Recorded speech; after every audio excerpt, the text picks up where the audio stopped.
Soyons audacieux, oui, parce que Dieu nous fait confiance. Dans la parabole des talents, l'homme qui part en voyage, c'est Jésus. Nous sommes, nous, les serviteurs. Les talents, c'est le trésor de Dieu. Sa parole, l'Eucharistie, la foi, le pardon, mais surtout des frères à aimer.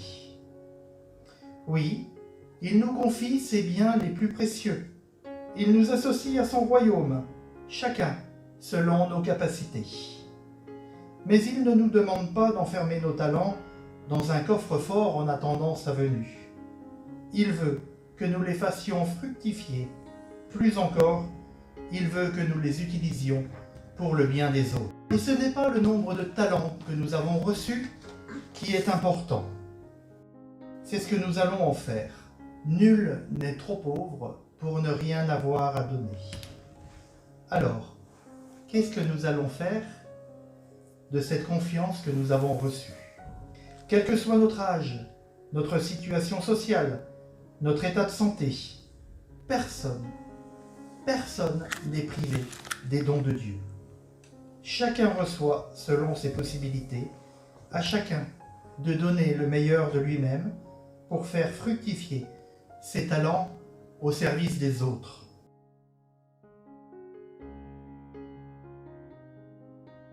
Si vous aimiez faire la pâtisserie, pourquoi n'iriez-vous pas offrir un gâteau à vos voisins?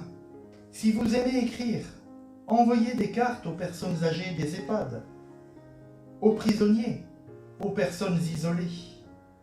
Si vous aimez peindre, peignez des cartes et donnez-les. Si vous aimez parler, appelez des personnes au téléphone. Si vous aimez servir, soyez entièrement disponible et à l'écoute du besoin des autres. Lors de la messe, portez avec vous tous ceux qui ne peuvent pas la vivre, et ils sont nombreux aujourd'hui. Quel que soit le talent que vous ayez, ne le gardez pas pour vous, partagez-le et permettez à ceux avec qui vous les partagerez d'approcher un peu plus de ce bonheur promis et voulu pour chacun de nous. Soyons des petites lumières allumées au cierge pascal, qui éclairent et réchauffent sur les chemins parfois difficiles de la vie de nos frères et sœurs.